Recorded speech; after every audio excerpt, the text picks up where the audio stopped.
Welcome to the CHCH Newsmakers podcast. I'm Rick Zamperin. For the first time since 2015, the Juno Awards are back in Hamilton. It's an exciting time in the Hammer, with numerous activations scheduled in the city this week in the lead-up to Sunday's big show at TD Coliseum.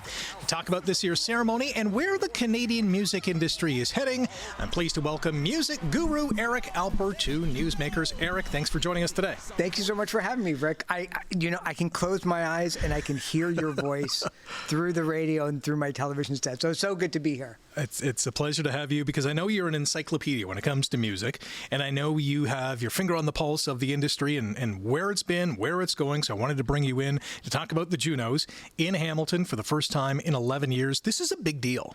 It is a big deal. Not only does the Juno Awards get to do something really different than all the other awards, whether it's the Oscars or the Brits or the Grammys, is that they travel from city to city celebrating Canadian music, bringing music to the people. And it's so amazing that it's in Hamilton, and next year they've announced that it's going to be in Winnipeg. So it's a chance for people in Vancouver and Halifax and Saskatoon and now Hamilton to kind of soak up the culture that is everything that has to do with music and culture and comedy and children's and Indigenous music. It's amazing, and it gives me a chance to actually get out of the house and travel for once, even if it is on the 407. Whenever an Olympic Games goes to a host city, or a World Cup sporting event like it's coming to Canada this summer, or even a concert tour like Harry Styles is going to be in New York City at Madison Square Garden for about a month. Do these sort of events kind of conjure up the discussion within the community, especially the younger folk, to say, I want to be a musician, I want to do what I'm seeing on the stage? Yeah, absolutely. I can't tell you how many Canadian artists I work with and have worked with and talked to that said that they grew up watching the Juno. They grew up watching Bryan Adams and Corey Hart and Celine Dion and Alanis Morissette and Sarah McLachlan, especially during the era of the Lilith Fair, that literally changed overnight the way that the music industry saw a whole group of women who kind of got shut out from concerts and awards and radio and so forth. So this generation of people that are looking, look, if you're looking at the Juno Awards schedule and you're like, I don't know who these people are, but I know the older people. Those younger people grew up watching those older people on the television and listening to their music, and now they get to actually experience what it's like walking the carpet, being mobbed by photographers on Saturday night, being nominated. It sounds like such a cliche, but being nominated is life-changing for them. Forevermore, they are going to be a Juno Award nominee. And as a publicist, I get to use that in every single press release from now until they actually leave the industry. So winning is amazing, but just being nominated and being recognized by your peers, by the people that you look up to and the people that can give you advice and just get you into the mix of things is irreplaceable. We always hear about the Oscars and the impact that it has, both financially and from an opportunistic standpoint, where if you win an Oscar or even get nominated, that actor or actress will go on to get, other roles or certain directors will reach out. Does that happen in the music industry as well? When you're nominated or win a Juno, does that happen? Yeah, that's a really big question that I think a lot of us are asking this week, especially because it follows last year's huge nationalistic pride of elbows up. The fact that a couple of the political parties were using that as a way to bring the country together against what the U.S. was saying about making Canada the 51st state. And so you end up with, who's going to be there, who's not going to be there, who got nominated, and who's going to win. It's not necessarily a worldwide thing as much as people would want it to be, but it definitely is a life-changing thing for Canadian music and those artists within this country. And that's big enough, If you're nominated in the folk category, for instance, you get kind of doors open up for you for the folk festivals, whether it's Mariposa in Orillia or the Vancouver Folk Fest or the other national folk festivals or rock. You get to play Osheaga or, Supercrawl right here in Hamilton. So it does open up those doors.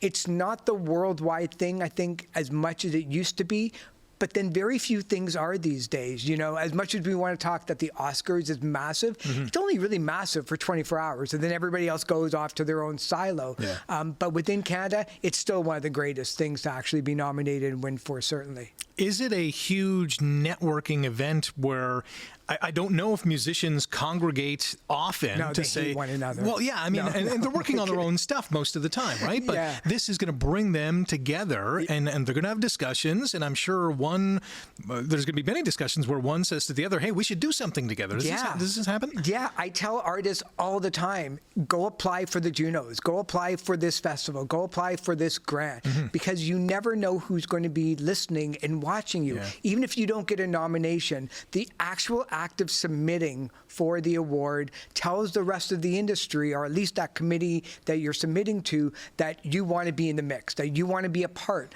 of this music industry, that this music industry in this country is special to you. And even if you don't get nominated, I just sent out an email to everybody on Monday saying, go buy a ticket, go to the songwriting circle, go to the comedy night, go to the children's morning at the Hamilton Public Library. Go if that is your scene, because you get to meet not only the other musicians that might be able to collaborate with you or talk to you or just say hi or take that selfie for social media. But the producers are going to be there, the engineers, the record label, the manager, the booking agent, they're all going to be there. And these people are so super important to your career. So even though that you might not be playing or nominated, this is an amazing opportunity to get everybody in the Canadian music industry together in one city. It's like the old joke that, on Sunday, if a bomb goes off at the TD, like the entire industry will go under. But it's true. It's kind of like we're all here celebrating what Canadian music has to offer. And we need those up and coming artists to join in. They're not only the future, but they're like the now. They're the people that are getting maybe 5,000 streams on Spotify, and maybe for their next single, they're the ones that crack, a couple of million, and the next thing you know, they're a Juno Award nominee too. Wasn't that long ago where the Junos was just an industry-only event? It was at they serve sandwiches. Exactly. It was Hamilton where this really exploded, where the public was invited. It became a spectacle. Hamilton certainly holds a special place in the legacy when it comes to the Juno Awards. Yeah, there's a lot of comparison between what Hamilton to Toronto is than Canada to the U.S., because we're always living in the shadow of something bigger. So it kind of made Hamilton think about what kind of a city that they want to be and how separate they want to be from Toronto. So people that didn't want to move to Toronto, who stayed here, I mean, people like Teenage Head and Tom Wilson and the Arkells, like, they have such a sense of city pride about Hamilton that they've kind of conjured up what they want this city to look like and be and live here and have their kids go to school here and work here. So the fact that Hamilton can kind of live in the shadow of the GTA, or, in some places, like, a lot of people actually work there, but they kind of get to create something of their own. And you're right, like, if it wasn't for Hamilton, maybe the Junos don't get to travel across the city. Maybe it wasn't a very good idea, but Hamilton kind of made it an amazing idea to try and do for the rest of the city. So without Hamilton, maybe the rest of the cities don't get the Juno Awards like now. Yeah, the former TD Coliseum at the time was about 10 years old when the Junos came to Hamilton. They made it a big public event. Now it's the new TD Coliseum. Yeah. Have you been in it? I have been in it. I was there for the pre-opening night, and it's astonishing. It's like the food is amazing. Yeah. I mean, it has everything, including like gluten-free options for people who have that allergy. The sight lines are amazing. The sound is so good. It's such a change between an opening of a venue 15 years ago to now, where it's almost like it's CD headphone quality in there. And I think people who haven't had a chance to go and visit it are going to be completely surprised at how great it is. And thanks to the city and to, Toronto Raptors basketball players who invested heavily in it as well. It really put Hamilton on the map, because it's going to change everything for this city. People and artists who might have not want to play Toronto can now play Hamilton. So now Hamilton is going to be a major stop on that touring schedule. If they're playing Niagara Falls, they're going to play Hamilton and then Toronto. If they might skip both cities altogether and just play Hamilton in case if the Toronto Blue Jays are playing or the Leafs or, those are already blocked up. So to have that kind of a capacity venue to a city is massive. It shows the rest of the world that we are ready to play. Yeah, OVG Group and, the thought behind this new revitalized TD Coliseum was this is going to be a concert venue first. And I know the Bridgeport Islanders are going to be here, the AHL hockey team, but it's still going to be concert first mentality. From a publicist standpoint, from a musician standpoint, once they get a taste of the Junos this Sunday at TD Coliseum, I can only imagine that they're going to we have to play here at some point. Yeah, and it's not just the musicians that are going to look around and see 18,000 people screaming their heads off. It's going to be those managers and the booking agents and the record labels and other people coming in from outside the country. This is going to be their first taste. I mean, even for people in Hamilton who never had a chance to spend $16,000 on a pair of tickets to go see Paul McCartney, this might be their first time too. So, in Toronto where Rogers built an outdoor arena for Oasis and Coldplay and a number of other artists there. That's not going to be permanent. That's only for a couple of years. So they're going to be taking a look at other options and other venues on where to play. And Hamilton is absolutely going to be up there at the top for where these artists should be playing. What is the highlight for you during Juno Week? Do you know what I love? And it's got nothing to do with the performances, even though there's a lot from the children's performers playing at the Hamilton Library or the Indigenous opening or the Songwriters Circle. There's a lot going on. There is a lot going on. It's around 4 o'clock on Saturday when the artists start to arrive for the gala, and they start walking that carpet that not for media, but it's only for photographers. And for a lot of first-time musicians and nominees, they're shell-shocked at A, how many photographers are there, and B, this is their moment. And I love watching their faces and getting super excited for them that they're going to be, to them, the biggest rock star on the planet, no matter what kind of music they play. So those kind of moments I never forget, and I think that the artists never forget them as well. Also on Sunday at the TD Coliseum, when those car doors open or those limo doors open, and to hear the screams of people watching those, those musicians from Nelly Furtado to Daniel Caesar to Joni Mitchell coming. Legend. Is amazing. You can say what you want about the Oscars and the Brits and the Grammys. There's nothing like Canadian fans going berserk, and we're going to see that Sunday night. Those two moments, the carpet and certainly Sunday ceremony, especially for first-time nominees, must feel like the I made it moment. Yeah, it's sitting in the eye of the hurricane. Yeah. You really don't get to enjoy it until you're sitting in the stands on Sunday and you get to collect your breath and say, I am here. And it's, look, you've got to have an ego to be a musician. You have to. But there's always those moments of like Sally Field, like they like me. They really do like me. And you can see it on their faces. And I'll tell you, because you just said it, for those first-time nominees, it's mind-blowing.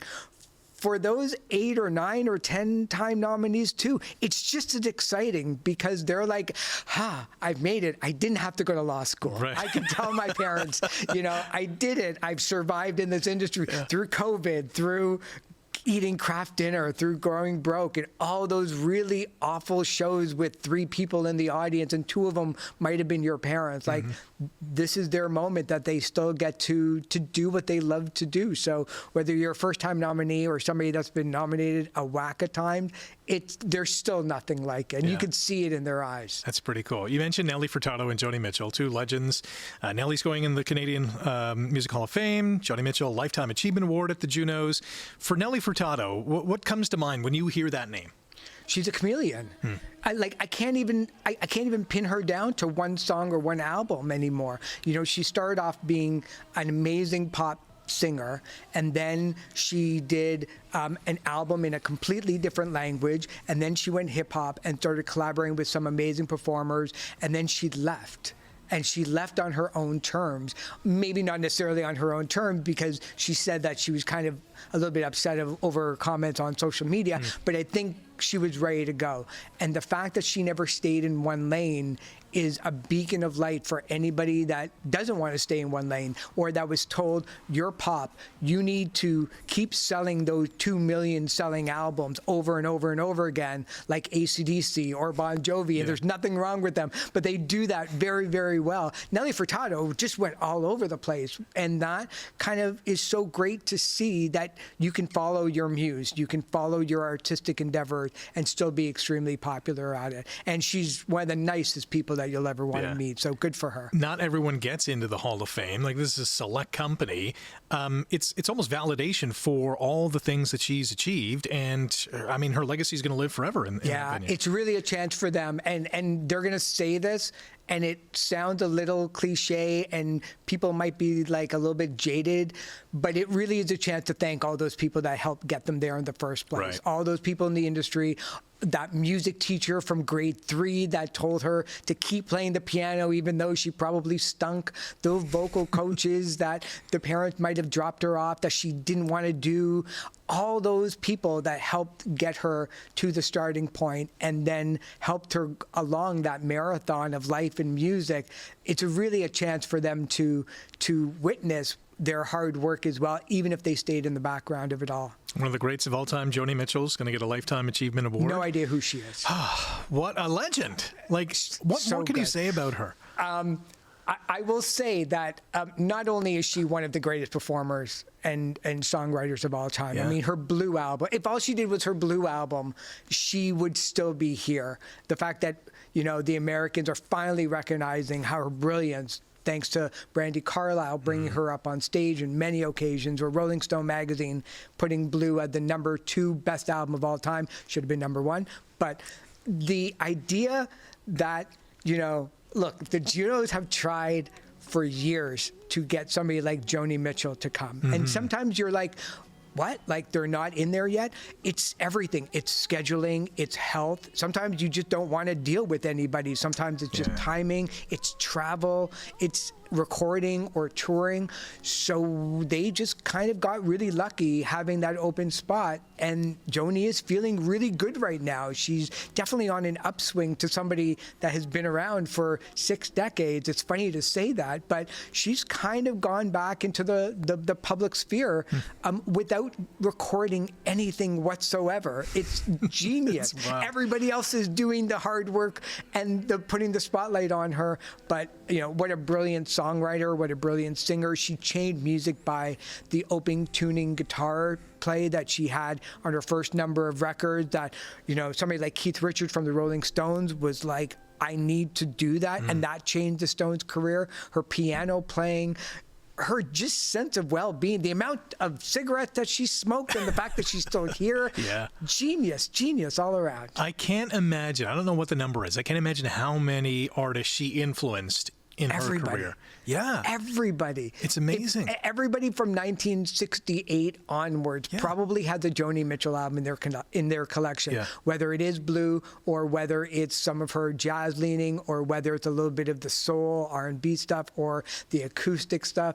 I mean, certainly you can easily draw a map from Joni to Taylor Swift, from Joni to Dua Lipa, from Joni to anybody that writes a song is kind of influenced by that. Just like the Beatles changed everything, Joni changed everything as well. Yeah, pretty special. What are some of the things at the Juno Awards that maybe a first-time attendee, I'm talking about, just a Joe Schmo in the crowd, will not pick up on? What are some of the things that maybe we should look out for? How much water they're drinking. Stay hydrated is one of the rules I tell all the artists. That's a really interesting question. I think just how nervous everybody truly is, because it's one thing. Yeah, look, and I've seen this. It's one thing for the Arkells to go up and perform in front of 40,000 people and command the stage as if it's their living room. Right. There's no other place that any of these performers feel more comfortable with than on stage, looking at people and people watching them. But you put them next to Jim Cuddy of Blue Rodeo, and they turn into a puddle. You know, you put them right beside, somebody that they bought their records of and is one of the reasons why they're there. Hockey players, Blue Jay players, anybody that is known to us is known to them too, and they just get starstruck just the same, right, if not more, because they kind of changed their lives based on that person, right, that they're standing with. So when you see an artist look at another artist, like whether it's Daniel Caesar looking at somebody, they're looking at their eyes going, I bought your records. You changed, but I have to be cool, and I'm not going to mention that. Until later on, you kind of mention that, and you say, I lined up at Dr. Disc for all your albums, and I bought, tickets for you at that show when you were like almost nothing. So the fact that they are just as starstruck as those people in the crowd are, it's human. It makes everybody just kind of a little bit off the pedestal of being a rock star a little bit, and it's kind of cute to see. Do you know how the winners are chosen? Like, how does the foundation of how the Juno Awards are handed out? Well, let's just break it now. You and I choose all the winners. Yeah, well, this is true. Yeah, this is great. So the music industry kind of votes on everything. We all get to be members of CARAS, which is the governing body of the Juno Awards, and it's the record labels, the publicists, the managers, the booking agents, the roadies. Anybody that wants to be a member of CARAS can be it, as long as you kind of show that you are a member of the industry. And around November or so, we get a list of all of the submissions for each of the categories, and then depending on where you wanted to vote and what your experience is, you voted on that. That's tabulated into the top 10, that turned into the top 5. That goes to the public, or at least the public now knows about it. And then there's a little bit of a secret committee of experts that vote on that with, of course, the help of all the CARAS members as well. Wow. So how are you listening to tracks? And I would imagine dozens of them? On the website, they send you, in the pop category, for instance, last year we had anywhere between 60 and 75 submissions. Wow. In hip hop and rap, and in the Latin category, there's a little bit more. So you get the bio, you get the photos, you get the MP3s, you get the WAV files, you get the YouTube videos, you get their bio, you get all the press releases. And people take this seriously. Like, it's not like I'm just going to vote for my own artist, right, or, Universal, who probably has 600 votes. They're not all voting for a Universal artist. They really do want to be as honest as possible. So we are going through a lot of the stuff. And even if, it's funny because when we're all kind of sitting in the room, or when we're all judging on our computers, we all still listen to the Arkells. Like, we all still listen to Beaches, because this is the best that we have. And we want to, it's a chance for us to kind of shut the door of the rest of the world and just listen to music with fresh ears and go, yeah, this deserves to be in the top 5. And is there a certain criteria, or you're just going on, how well the song did, the public reaction, sales? Like, are there different figures that you have to look at? Yeah, there's a number of categories that's 50% judges and 50% sales. So, for instance, the pop categories and the rock categories are 50% of that and 50% of that, and then they tabulate it. So, you have to be in the, my math is correct. You have to be in the top 11 of either of them in order to kind of break into the top 5. Because you can be number 6, but you got to be number 1 in order to be in that top 5 of it. But I'm kind of looking for everything. I'm looking for how their year went. I'm looking for the success of the album. And then I think most importantly, I'm looking for the quality. The quality has to win out, because when you're talking about certain categories that might be lesser known, like folk album of the year or jazz album of the year, vocal or classical, which tends to be not necessarily on the radio all the time. You want the quality to win out, because they're not going to come to you with, hi, I'm a folk artist and I've got 6 trillion streams on social media and, Obama retweeted me, like, they're not going to get that. So you have to go based on the quality of the music first and foremost. So the odds of having an upset are extremely rare.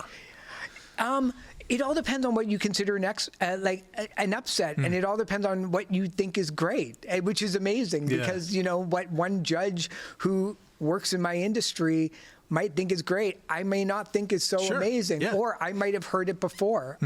So that's the beautiful thing about awards, is that it's not a science, so the upsets do happen. If I was actually betting on this, I would have lost my house like years ago. I mean, I'm the worst at it because I think I know, because it's not necessarily who I think is going to win, but it's also how I think the other people are going to win. Right. And trying to figure out what human beings are like is completely useless because we're just the worst animals in the world. Yeah. Where do you see, and we'll start with the Hamilton music scene. Where do you see the Hamilton music industry right now, and where do you think it's going? I love the fact that Supercrawl was so important to the city to bring not only the independent music to the forefront, but it really created a beacon of light for the Hamilton music industry to get together. And it wasn't just Sonic Unyon Records and a whole bunch of indie artists. It was, people like Brody who started all of these clubs. It's a long time coming. It takes a lot of years to build a city music scene and art scene entirely from almost nothing. And you can go back to the 60s or in the 50s to figure that out. But the Hamilton music scene is so vibrant and it's so healthy that, going back to the TD Coliseum, I think that's going to bring a lot of tourists to the city. I think a lot of people are going to come and they're going to go to the cafes, they're going to go to the bar, they're going to go to the restaurant, they're going to go to the hotels. And that puts money back in the local economy. When you have that, there's more money for people to spend, and they're going to go back out and they're going to go see those independent artists for $12 a night that maybe they wouldn't normally get a chance to see. So the Junos coming here put the spotlight on music, but it really does put the spotlight on people. Hamilton has such a rich musical history, from the Jackie Washingtons of the world to Ronnie Hawkins coming here and doing his thing, Tom Wilson, Ark House, the list goes on and on. How has this city become so good at developing music superstars? I think it's the support of everything. It's the support of CH. It's the support of the radio stations and the Hamilton Spectator and View magazine for the longest time. It was having that support system so that when somebody did play and coming out of their basement and deciding to go and play at La Luna all back in those days, you've got to have that level of support. Sonic Unyon and Tristan Psionic and all those artists and that record label changed everything for the Canadian music industry at a time when independent music, we as Canadians kind of heard about the Sub Pops and Nirvana and Soundgarden, and we also heard about the LA scene, and we heard about the scene going on in Halifax with Sloan and Eric's Trip and so forth. And Hamilton kind of had their own, allowing not only people to have a career and develop a family and stay here, but it actually developed the next generation of musicians to realize that there is a support system here. The city of Hamilton has been amazing and trying so hard and so long to bring the Junos back. It almost took them like 7 or 8 years. I mean, literally the day after the Junos happened in Hamilton the last time, the phone calls happened back to the Caris office of like, when can we do this again? And the answer was, just wait. Just wait your turn. Right. You'll get there again. But there's so many people working behind the scenes, from the BIA to the record labels to the artists, trying to get the city revved up. And certainly the TD Coliseum was a major factor in getting them. It took the showing Caris and the Juno Award team that, like, you have enough hotels, you have enough places to eat, it is safe to be here. All those things matter. It's not just, we've got a huge venue, it's the parking and how much is parking, look, I come here at least once a month. I'm blown away at how many really cool coffee places there are. That's important for artists when they get up at like 11 o'clock in the morning to have their first latte. They don't just want the same 2 places. They want like a place where they care about, the food and the well-being of the city. Yeah, that's a great point. From a national perspective, it's astonishing the number of iconic musicians that have come out of this country, from the Bryan Adams of the world to Shania Twain to Celine Dion to Arkells to so many in between. I mean, I can go on, from the hip to Blue Rodeo, and the list goes on and on. How have we done it? How have we punched above our weight? Yeah, I mean, well above. I mean, look, we're a country right now of 33 million people. That's the size of California. That's the size of the tri-state area of New York, New Jersey, and Boston. Yeah. And the fact that we can have all these different kinds of musicians and artists and bands from one country is wild. When you look at Sweden, they're really, really great at pop music. When you look at, like, England or London, they've got a whole bunch of different styles too. America, they've got jazz and blues and country and soul and rock and pop, but they're 345 million people. We're like, it's amazing that what you sound like in Vancouver, if you're a band, is not what you're going to sound like when you're from Montreal and you're like Men Without Hats or Arcade Fire, or Halifax like Sloan, or Nally McMaster is going to sound completely different than any other fiddle player that's in like Saskatoon. And we're kind of we're not babies at it. I was going to say we're babies at it, but, since CanCon back in the late 60s, early 70s, that really did change everything, where, it forced, against their will, most radio stations were against playing Canadian music because they thought that people wouldn't want to hear something that didn't deserve, in their eyes, to get heard. They were completely fine playing the hits and playing the American. And we're still like that. If you're a Canadian artist, you can be as popular as you want to be in this country. But there are still some people that say, well, you're kind of nothing until you break America, or you have to go to the UK or Sweden or Germany or Italy in order to become famous, and then you come back. And that's true still to a certain extent. But the fact that the Canadian record labels, especially with the major labels of Sony, Universal, and Warner, and at the time there were a lot more major labels, they got a tremendous amount of money from the Canadian government, no matter who was in power, through their Factor grants and Canada Council of the Arts grants and the Ontario Arts Council, supporting Canadian music, because they knew that not only is it fun, because it's fun to hang around with rock stars when you're a politician. But it puts money back into the economy like people won't realize. Like, there's going to be $12 to $15 million being put back into the city of Hamilton just based on having the Junos here. When you times that by all of the people that are working within the music industry and where we spend the money, from the venues to the alcohol to the restaurants to the hotels and everything else, it's a real cultural industry. And the politicians know that by, unlike what the U.S. is doing by cutting the arts substantially, Canada is very, very different and very special, and kind of the rest of the world is jealous at the fact that we do support our artists so well. Because there are so many places we can consume music, whether it's YouTube, social media, and radio still, obviously, is it easier or harder to break it in the industry or make it in the industry? Break it, it's easy. Make it is really hard. There's people that I'm working right now that literally created and wrote a song, started it on Monday. They recorded it on their phones and their computer on Tuesday with a full-on orchestra and drums and guitars and a horn section without seeing anybody, using various apps and artificial intelligence to help them in the creation of that song. They mix and mastered it on their own on Wednesday, and today uploading it onto a distributor to put it up on Spotify and Apple and iTunes literally by next week. By the time the Junos are done, that song is going to be up there. So it's never been easier than ever before to have your music up there. I grew up at a time when you had to play coast to coast to coast, whether you were a solo artist or a band, struggle, play to nobody, bring 16 people, then 30 people, and 45 and 60, live on the road, leave your family and all your friends behind, hate the people that you're in the van with, find a record label.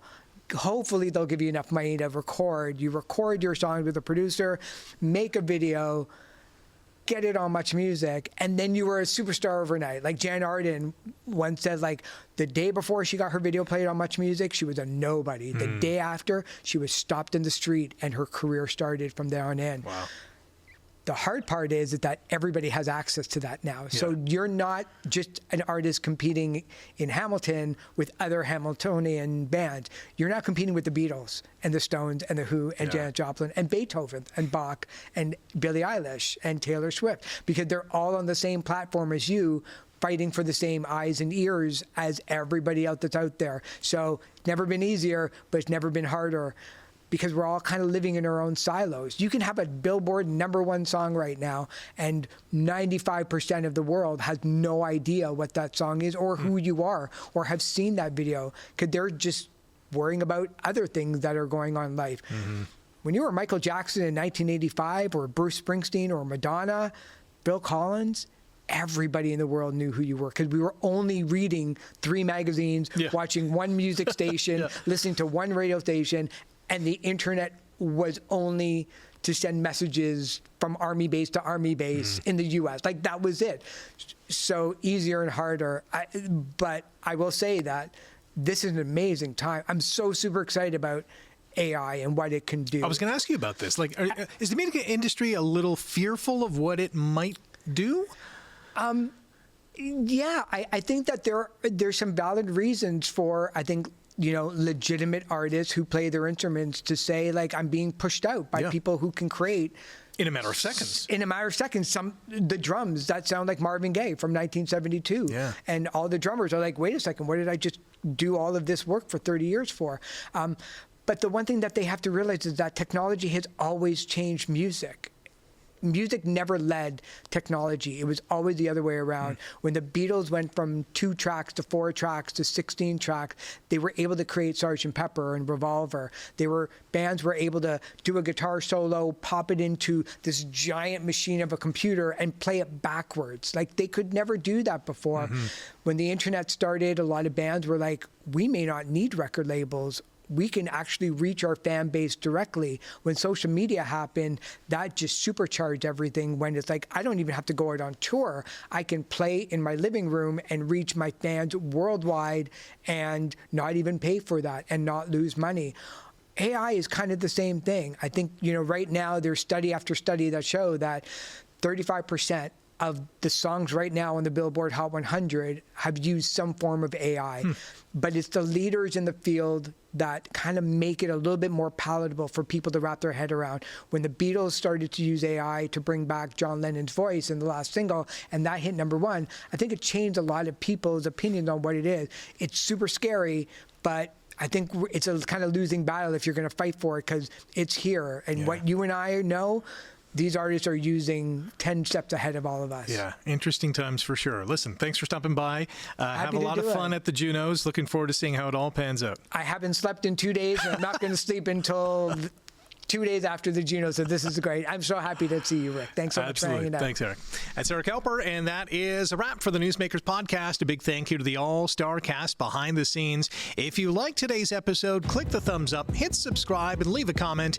You can catch the Newsmakers podcast on chch.com/podcast and wherever you get your favorite podcasts.